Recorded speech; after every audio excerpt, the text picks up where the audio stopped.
Hello, it's Philip Taylor speaking from Richmond Green Chambers. I'm looking this morning at a book from Edward Elgar Publishing Limited, who are a family firm for business publications, academic publications as well.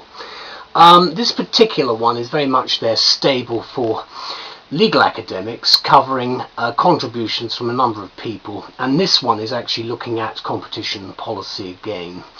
The title is a long one, doesn't necessarily help us too much. Recent advances in the analysis of competition policy and regulation.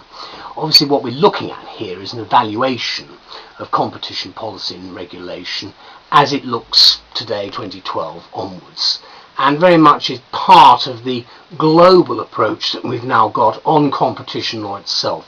The book has been edited by Joseph E. Harrington Jr. and Yanis Katsoulakos. I hope I pronounced the names correctly. We've given it a title, Original, Important and New Theoretical and Empirical Results in Competition Law. Bit of a mouthful there, but you see what we're going to start using words like models very quickly, because what we've got here are models about the way in which we go, because it's an analysis looking very much at the future of competition law.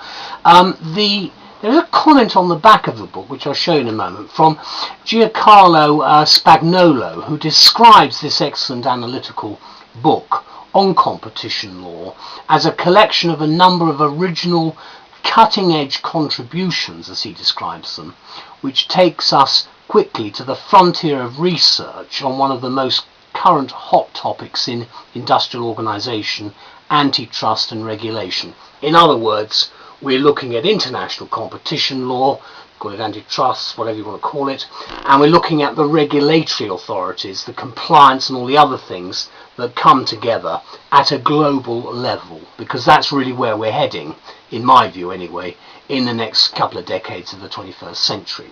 Now, Harrington and Katsoulakos have skillfully edited this book in basically a precious source for students, researchers and practitioners who we think will need to identify what competition law research has actually achieved in recent years in this important area of policy. It's an area which is very popular, of course, with academics, but it does have a big effect for practitioners. This is the book, and you can see at the back, you can see the comments made by Mr. Spagnolo, which is very useful indeed, I think. As I say, both of these eminent professors have brought together scholars and policymakers to try and come up with something that would be of great value, and I think they have done for the immediate future. That's the index at the back. You've then got the standard chapter headings. Let's look at one chapter. There's chapter 16 there. You've got a little bit of paragraph numbering at the sides there, and then what you do towards the end, you've actually got the paragraph numbering. That's chapter 17. You can see the actual paragraph numbering there, and then right at the end of each you've got the standard set of notes and references at the back of each chapter, and you do have effectively an introduction, a middle and a conclusion for each of the chapter headings. You've also got little things like that. Now, I run a mile when I see that sort of stuff, but I'm sure it's very important. Not something that's particularly relevant to me as a barrister, I hasten to add, but I think it's useful to get some idea of actually where we're going. That gives you the various parts that are set out in the book itself.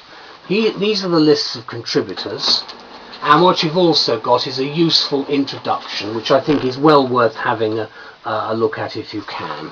Can I thank the authors, the editors and all the contributors for what they've put in here, because it's an important book for the future. It's very sort of high style, if you like, for the academic legal fraternity, but I think it's a great help, and I certainly recommend it. Thank you to all concerned. Bye bye.